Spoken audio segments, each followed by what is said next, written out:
둔촌주공 그 잔금 대란 때문에 말이 많습니다. 잔금 이제 치르려면 3조가 필요한데 준비된 돈은 대출해 주겠다라고 하는 건 9,500억 정도, 한 2조 가량이 부족하다고 하죠. 그래서 그 대출에 대한 예외 이 조항을 둬야 된다라고 이제 언론에서는 계속 얘기합니다. 예를 들어 둔촌주공에 예외를 줘서 대출을 대준다라고 하면 결국은 다른 이제 분양 단지에 잔금 대출해 줄 수 있는 한도가 대폭 줄어드는 겁니다. 결국 둔촌주공을 살릴 것이냐, 아니면 나머지 전체 부동산 시장의 일정 부분 책임들을, 부담들을 다 지워서 서서히 이렇게 이제 물빼기를 할 건지, 뭐 이런 것들이 아마 의사결정, 판단에 따라 이제 정해지겠죠. 근데 따져보면 전체적으로 봤을 때는 둔촌주공이 살고 죽냐 보다 더 이제 신경 쓰이는 부분들은 2025년부터 전체 부동산 시장이 되게 이제 약화될 것이다, 매수세가 대폭 실종될 것이다 라고 보면 맞을 것 같습니다. 2025년부터 매수세가 대폭 줄어들고 2025년 하반기부터는 더욱 얼어붙을 것 같습니다. 그리고 26년 되고 27년 되고 28년쯤 되면 완전히 이제 서울 기준의 주택구입 부담지수가 왕창 내려가고 더 사항들이 더 이제 얼어붙겠죠. 이게 이제 앞으로 벌어질 모습이다라고 생각해야 될 것 같습니다. 좀 더 마음 굳게 먹고 좀 더 냉정하게 돌아봐야 될 것 같습니다. 앞으로 어떻게 살아야 될지, 어떤 마음으로 지내야 될지 아마 2025년 하반기부터 우리 사람들은 많은 생각들을 하게 될 것 같습니다. 저도 마찬가지고요. 앞으로 더 이상 부동산으로 못 먹고 사는구나, 함부로 부동산에 관심 가져서는 안 되겠구나 라고 생각할 겁니다. 이번에 3년 4년 5년 안에 아마 엄청난 쓰나미가 닥치고 또 소수의 돈을 가진 사람들은 엄청나게 또 끌어모을 것 같습니다. 이러한 것들을 보면서 무슨 생각이 듭니까?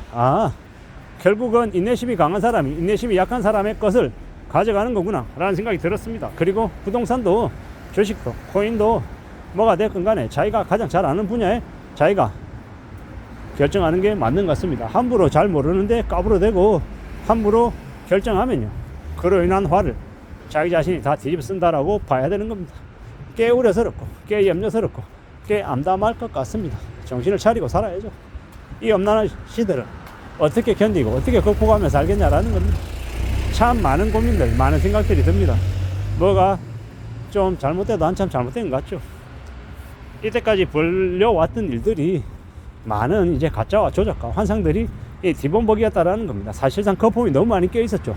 그 거품이 이제 서서히 빠진다라고 보면 맞을 것 같습니다. 이미 분위기는 얼어붙었고 트럼프 2기 정부가 들어서고 원달러 환율 휘청거리고 주가 떨어지고 그러면 덩달아서 부동산도 같이 사람들의 시선에서 사라진다라는 겁니다.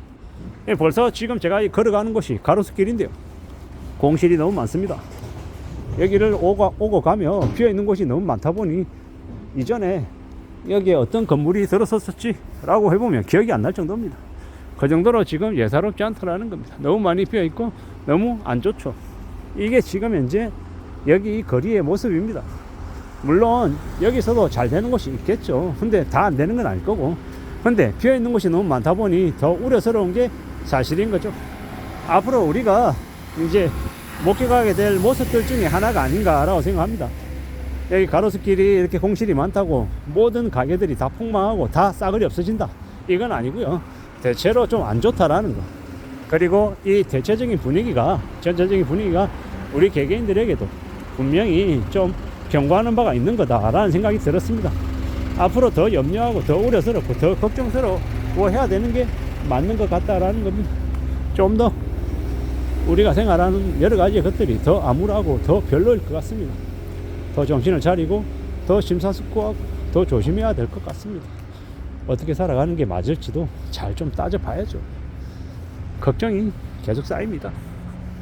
둔촌주공이 걱정이 아니라, 부동산 시장이 걱정이 아니라 보통 사람들의 삶의 모습이 어떻게 흘러갈지가 걱정인 겁니다. 저도 마찬가지고 저의 이웃들도 마찬가지고, 많은 사람들이 살아가는 게 더 힘들다라고 하면 그냥 그게 힘든 걸로 그냥 끝나지 않을 텐데 꽤 안 좋은 여러 가지 이 사회 현상들로 확산이 될 것 같은데 라는 걱정이 되는 거죠. 그래서 더 마음 굳게 먹어야 되겠다라고 지금 생각하는 중이죠. 더 조심해야 되겠고 더 염려해야 되겠고 더 신중하게 살아가야 되겠다라고 지금 마음을 먹는 중입니다. 함부로 뭔가를 쉽게 결정해서는 안 되겠구나라고 더욱더 생각하게 되는 거죠. 서럽습니다. 좀 창피하기도 합니다. 부끄럽기도 합니다. 가만히 있어도 안 될 것 같고요. 좀 더 뭔가 수를 써야 될 것 같고, 좀 더 각오를 다져야 될 것 같습니다. 그래야, 그렇게 마음을 먹고 움직여야, 그래야 나아질 수 있을 것 같다라고 생각을 해봅니다. 험한 시대를 살아가고 있는데 이때까지 너무 안일하게, 너무 쉽게 생각이 왔던 것 같습니다. 이제부터라도 마음을 좀 고쳐 먹어야죠. 좀 달라져야죠. 스스로를 자극하고 스스로에게 경각심을 가지고 긴장을 하게 만들어야 될 것 같습니다. 그렇게 지내야, 그래야 좀 다시 길을 잃어가지 않겠냐라는 겁니다. 험한 시대를 살아가고 있는데 너무 막막하게, 너무 희망차게만 생각하면 안 되는 것 같습니다. 주변의 사방이 다 안 좋은 얘기밖에 없는데 왜 그렇게 암울한 얘기만 하냐, 희망이 담긴 얘기를 해라, 긍정적인 얘기를 하라 라는 의견도 듣습니다. 일정 부분 저도 희망적인 얘기, 좋은 얘기를 찾으려 합니다. 한데 생각보다 찾기가 어렵네요.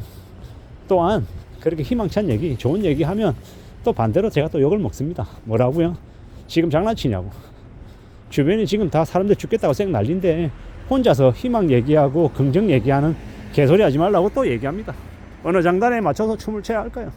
제가 이쪽으로 저쪽으로 어디로 뛰어본들 그냥 욕먹는 게 일인 것 같습니다. 그저 그게 지금의 제 처지이고 제 상황인 것 같다라고 봅니다. 앞으로 살아가며 마음먹고 움직이며 더 혹독하고 힘들고 어려운 것들을 많이 겪게 될 것 같습니다. 많이 맞이하게 될 것 같습니다. 어떻게 살아야 되겠습니까? 어떻게 지내야 되겠습니까? 좀 더 강해지고 좀 더 도끼 품고 좀 더 살아가야 될 것 같은데 참 걱정이 많습니다. 둔촌주공이나 한국에 있는 부동산 시장, 서울, 경기 부동산 시장이 걱정이 아니라 제가 앞으로 뭘 먹고 살아야 될지가 걱정이다라는 겁니다. 그런 걱정 속에 오늘 하루도 살아가고 있습니다.